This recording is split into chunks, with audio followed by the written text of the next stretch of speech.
Bruxelles tremble mais pas de froid, ce sont les secousses d'une confrontation frontale. Malgré toutes les sirènes d'alarme, les renvois vers l'Albanie s'enchaînent.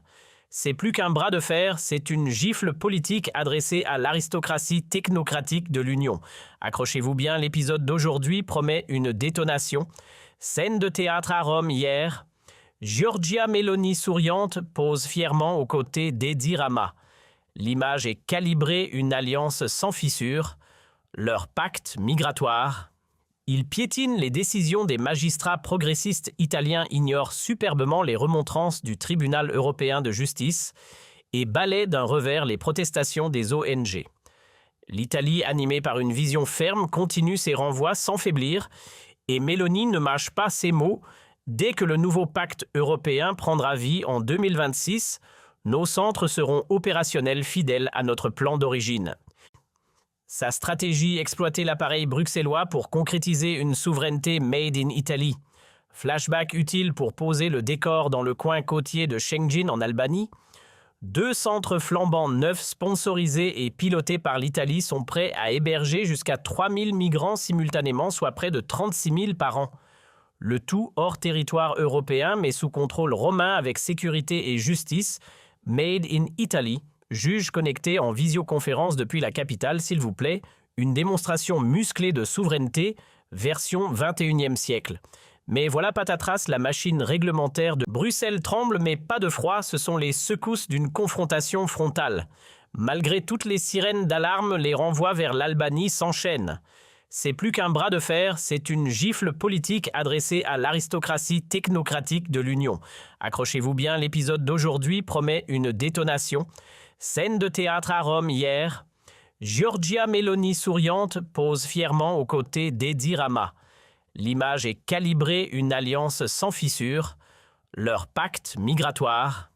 Ils piétinent les décisions des magistrats progressistes italiens, ignorent superbement les remontrances du tribunal européen de justice et balaient d'un revers les protestations des ONG. L'Italie, animée par une vision ferme, continue ses renvois sans faiblir et Meloni ne mâche pas ses mots. Dès que le nouveau pacte européen prendra vie en 2026, nos centres seront opérationnels fidèles à notre plan d'origine.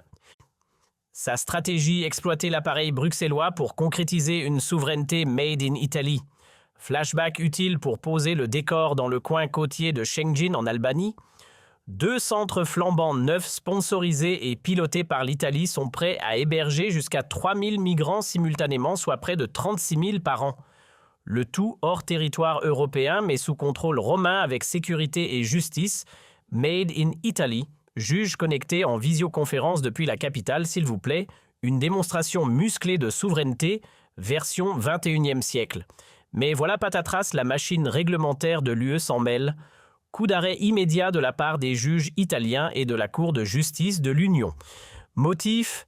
Eh bien, figurez-vous que l'Égypte et le Bangladesh, selon les standards bruxellois de 2025, ne sont pas assez sûrs pour y renvoyer leurs ressortissants. Ce n'est pas un sketch, c'est la réalité administrative. Et voici le bouquet final, l'objet sacré des technocrates européens, les fameux quotas de répartition migratoire. L'Italie, la Hongrie, la Tchéquie et la Slovaquie lèvent comme les boucliers. Leur réponse, niet aux quotas, niet aux migrants, niet aux pénalités. Voilà une rébellion assumée contre le plan bruxellois censé décharger les pays en première ligne. Menée tambour battant par Meloni et Orban, cette fronde est claire, pas question de se plier à une répartition imposée par en haut. L'idée d'un compromis, un mirage. Pendant que l'Europe rêve d'un équilibre, les durs creusent la fracture. En clair, les États de l'Est et comble de l'ironie l'Italie elle-même sont priés d'ouvrir les bras ou le portefeuille. Le pacte européen est formel, tout le monde doit mettre la main à la pâte. 3 chemins possibles, accueillir des réfugiés chez soi, verser 20 000 € pour chaque refus d'accueil ou injecter de l'argent dans la machine logistique. Et la réaction de Giorgia Meloni. Un coup de tonnerre, elle fracasse la table des négociations d'un revers de main. Message clair posté sur X, l'Italie ne prendra personne et pas question de payer quoi que ce soit. Une claque politique cinglante à Bruxelles sans détour ni gants. Tandis que la gauche italienne hurle à l'irresponsabilité, Meloni reste droite dans ses bottes. Capituler n'est pas une option. Elle choisit la ligne dure, celle de l'affirmation souveraine. Et elle n'est pas seule sur le ring. Viktor Orban, son homologue hongrois, pousse la même note de refus catégorique. Ce pacte jamais, aucun migrant et pas un sou. Robert Fico, côté slovaque, menace de tout envoyer promener. Pas de quota, pas de solidarité forcée. En République tchèque, Andrej Babiš, futur homme fort du pays, rejette le système avant même qu'il ne débute, évoquant la sécurité nationale comme rempart ultime. C'est là, sous nos yeux, que germe une Europe nouvelle, plus brutale, plus franche, celle des nations, qui refusent désormais de casquer pour des erreurs collectives qu'elles n'ont pas validées. Et pendant que cette Europe des intérêts propres lève la tête, l'administration bruxelloise se tord dans tous les sens pour sauver la façade. On évoque timidement des cas particuliers. D'après la Commission, l'Italie, la Tchéquie et 2 autres pays pourraient demander une dispense du fameux mécanisme de solidarité au motif qu'eux aussi seraient débordés par la pression migratoire. Rome n'attendra pas pour déposer sa demande. Mais attention, aucune dérogation ne passe sans l'aval unanime des ministres de l'Union. Et voilà le piège, si Meloni obtient son passe-droit, le système se disqualifie. Si on le lui refuse, la fracture avec les frondeurs devient irréversible. Dans les couloirs européens, on l'admet à demi-mot, faire des exceptions sélectives, c'est ouvrir une boîte de Pandore politique. Car même les États comme la Hongrie ou la Slovaquie, qui ne rentrent pas dans les critères, pourraient s'en saisir pour contester les règles du jeu. La vérité crue, c'est que si une majorité de pays dit non à la relocalisation, Bruxelles ne pourra pas distribuer assez d'amendes pour les faire plier. Le pacte s'enlise. Et pendant que la machine s'embourbe, Meloni, elle a déjà débranché la prise. Meloni n'a pas attendu les discours, elle a enclenché l'action. L'Italie a verrouillé ses côtes, non pas pour faire joli devant les caméras ou sortir une énième opération de com', mais pour envoyer un signal fort, la porte d'entrée automatique par la Méditerranée, c'est terminé. Les débarquements à l'aveugle, c'est de l'histoire ancienne. À présent, direction l'Albanie, dans des centres fermés sous surveillance italienne, financés par Rome, gérés par du personnel italien. En 28 jours chrono, chaque demande d'asile est traitée. Le feu vert, vous entrez. Le refus, expulsion immédiate, pas de détour, pas de fiction d'intégration. Et tout ça payé par qui? Par le contribuable, évidemment. Mais le coup de vis ne s'arrête pas là. Les frontières terrestres s'apprêtent aussi à être renforcées. Meloni s'en prend frontalement au système actuel du droit d'asile qu'elle juge obsolète et refuse net l'idée d'accueillir des migrants déjà enregistrés ailleurs dans l'Union, comme en Espagne. Réaction à Bruxelles tempête dans un verre d'eau. La Cour de justice de l'UE décrète que l'Albanie n'est pas assez sûre. Les ONG s'indignent, parlent de prison moderne. Les médias de gauche crient au scandale humanitaire. Et pendant que les eurocrates préparent des montagnes de paperasse et se lancent dans de nouveaux dialogues constructifs, l'Italie, elle sécurise son territoire et ses habitants. Tu vois ce qui se trame là sous nos yeux?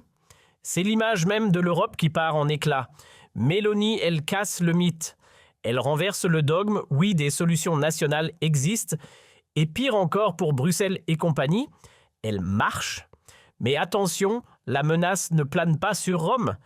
Elle plane sur les tours d'ivoire des technocrates, sur les ONG donneuses de leçons et sur les éditorialistes progressistes qui depuis des années récitent en boucle que c'est impossible, sauf que c'est possible.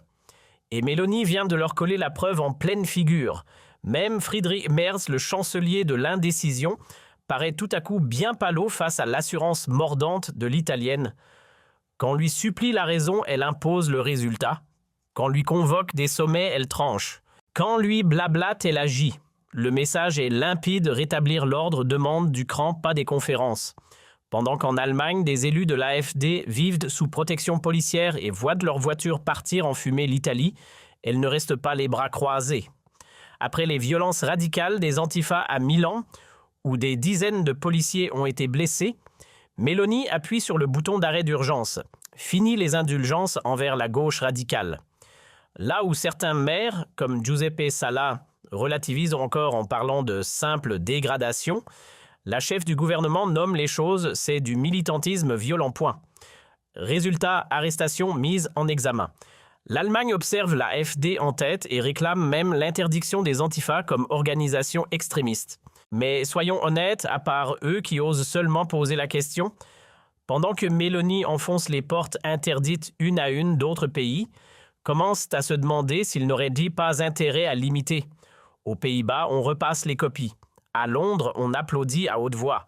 Et même Ursula von der Leyen, oui, celle qui vit depuis une décennie dans un cocon techno-administratif feutré, se met soudain à parler de solutions alternatives, comme si elle n'avait pas bloqué ces mêmes options pendant des années, comme si les vagues migratoires successives n'étaient qu'un bug système passager. Allons, Ursula, ne fais pas semblant, ce n'était pas un imprévu, c'était une faillite politique, et ce que Mélanie renvoie à Bruxelles